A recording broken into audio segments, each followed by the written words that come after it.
नमस्ते। हरियाणा का खास शो क्राइम स्टोरी देख रहे हैं आप और मैं हूं आपके साथ राहुल यादव। क्राइम स्टोरी के इस एपिसोड में बात करेंगे 1 लाख के इनामी बदमाश राजवीर उर्फ लारा गुजर की, जिसको राजस्थान पुलिस ने अरेस्ट किया है। लेकिन इस बदमाश का हरियाणा से खासा कनेक्शन है और हरियाणा की एक बड़ी गैंग से जुड़ा हुआ है।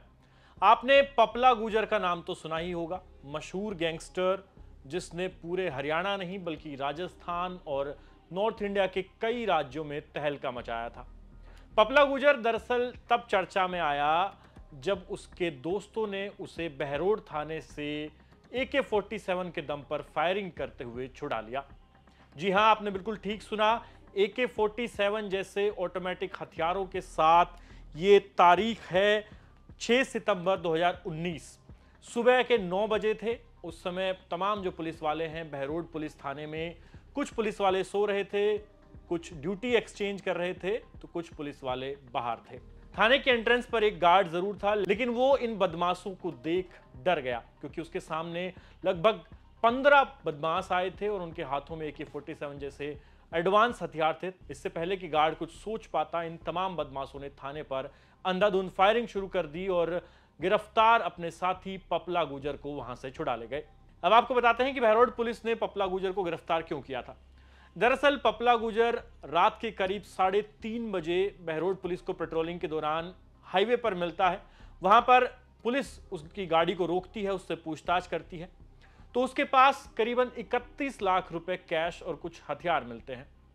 एक अन्य साथी भी पपला गुजर के साथ होता है, लेकिन पुलिस जब पूछताछ करती है और ये कैश के बारे में पूछती है कि इतना कैश कहां से आया, तो पपला गुजर कोई सेटिस्फैक्टरी आंसर नहीं दे पाता। इसके बाद बहरोड पुलिस उसे अपने साथ ले जाती है, लेकिन इसी बीच जो उसका दूसरा साथी है वो फरार हो जाता है और वो बैग लेकर भाग जाता है जिसमें हथियार थे, लेकिन कैश जो है वो बहरोड पुलिस के हाथ लगता है और फिर बहरोड पुलिस पपला गुजर को थाने ले जाती है। इसी बीच पपला गुजर बहरोड पुलिस को अपनी असली पहचान नहीं बताता, वो अपना नाम साहिल बताता है। पुलिस वाले भी नहीं पहचान पाए कि ये 5 लाख का इनामी बदमाश पपला गुजर है, जो कि हरियाणा के महेंद्रगढ़ जिले के खैरोली गांव का रहने वाला है और इसकी जो तलाश है वो हरियाणा पुलिस बड़ी बेसब्री से कर रही है। पुलिस उसको लॉकअप में बिठा लेती है और उससे पूछती है कि इतने पैसे कहां से आए, जब तक तुम ये नहीं बताओगे हम तुम्हें जाने नहीं देंगे। इसी बीच पुलिस को एक कॉल आता है कि समझौता कर लीजिए, पपला गुजर को छोड़ दीजिए, कुछ पैसे लेने देने हैं उससे, उसके बारे में हम बात कर लेते हैं। लेकिन पुलिस के जो SHO हैं बहरोड थाने के, वो मना कर देते हैं। वो कहते हैं कि कैश बहुत ज्यादा है और हम इसको नहीं छोड़ सकते, आपको ये जो डील है वो सिरे नहीं चढ़ी, यानी कि पुलिस को जो खरीदने की कोशिश की गई वो बात नहीं बनी। और फिर इसके बाद प्लानिंग शुरू होती है थाने पर हमला करने की और सुबह करीब 9 बजे थाने पर एकाएक हमला कर दिया जाता है।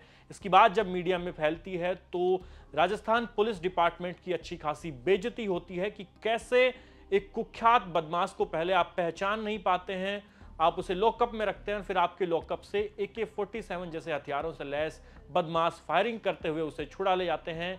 और इतना ही नहीं, जब AK-47 से बहरोड थाने पर फायरिंग की गई तो वहां का जो गार्ड है वो रिटेलिएटरी फायर भी नहीं करता, यानी कि वो रोकने की कोशिश तक नहीं करता। और जो साथी आए थे पपला गुजर के उसे छुड़ाने के लिए, वो भागते हैं तो जो गाड़ी है वो उनकी खराब हो जाती है। फिर वो एक पिकअप जो है, सबसे पहले उसमें उस पिकअप को रोकते हैं, फिर आगे चलकर वो पिकअप भी खराब हो जाती है। इसके बाद वो एक स्कॉर्पियो लूटते हैं और फिर अंत में उसी स्कॉर्पियो से वो भिवाड़ी होते हुए फरार हो जाते हैं। राजस्थान पुलिस में इस हमले के बाद हड़कंप मच गया कि कैसे पुलिस के एक थाने को निशाना बनाया गया, वो भी AK-47 के इस्तेमाल से, और फिर इतने 5 लाख के एक बदमाश को छुड़ा लिया गया। पुलिस जांच करती है, ताबड़तोड़ एक्शन लिए जाते हैं, SOG बनाई जाती है और करीबन 50 पुलिस वाले इस मामले की जांच में जुट जाते हैं। मामला लंबा खिंचता है। करीबन 30 से 32 लोग जो पपला गुजर के साथी हैं उनको एक एक करके अरेस्ट किया जाता है, लेकिन पपला गुजर 4 साल बाद बरामद होता है। 2016 में उसे फरार कराया गया, लेकिन 2019 में वो पुलिस के हाथ लगता है महाराष्ट्र के कोल्हापुर से, जहां वो अपनी गर्लफ्रेंड के साथ रह रहा होता है और वहां से पुलिस उसे उठाकर लाती है। पुलिस को देखकर पपला गुजर भागने की कोशिश करता है, लेकिन उसका पैर टूट जाता है जब वो छलांग लगाता है छत से नीचे। लेकिन अब इस मामले में बड़ा अपडेट ये सामने आया है कि पपला गुजर को थाने से छुड़ाने वाले जो मास्टरमाइंड था लारा गुजर 32 साल का, उसकी गिरफ्तारी हुई है। लारा गुजर से भी पुलिस ने AK-47 राइफल और कई जिंदा कारतूस बरामद किए हैं। आपको बता दें कि लारा गुजर पपला गुजर का खास यार था और वो भी उसी के गांव यानी महेंद्रगढ़ के खैरोली का रहने वाला है।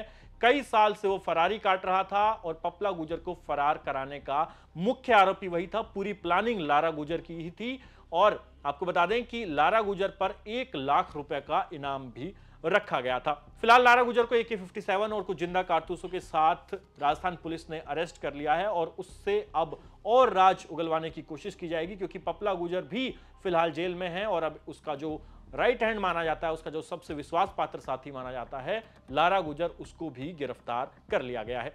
अंत में आप सुनिए कि लारा गुजर को अरेस्ट कैसे किया, क्या उससे हथियार मिले, इसको लेकर राजस्थान पुलिस क्या कह रही है। क्राइम स्टोरी के इस एपिसोड में इतना ही। आपसे जल्द मुलाकात होगी एक नए एपिसोड के साथ। तब तक के लिए आप देखते रहिए हरियाणा तक। धन्यवाद। मामला ये है कि 6/9/2019 को बहरोड थाने पर एक बहुत ही बड़ी घटना हुई थी। एक गैंगस्टर विक्रम पपला को काफ़ी मुलजिमान AK-47 और AK-56 जैसे घातक हथियारों से लैस होकर छुड़ा के लेके गए थे। उस घटना का ये मेन कॉन्स्पिरेटर रहा है और सारी घटना का जो षड्यंत्रकारी है ये रहा है। इसके बाद ये 6/9/2019 से फरार था, जो अब पुलिस के हत्थे लगा है। क्या भूमिका रही थी इसकी? इसने सारा का सारा घटना को अंजाम इसी ने दिया है। सारा 5 तारीख की रात्रि को ये हथियारों का बैग लेके भाग गया था और फिर जो मुलजिमान जिन्होंने थाने पे हमला किया उन सभी को इसने हथियार उपलब्ध कराते हुए सारा मुलजिमान को इकट्ठा करना, उनको हथियार उपलब्ध कराना और घटना का मुख्य षड्यंत्रकारी रहा है।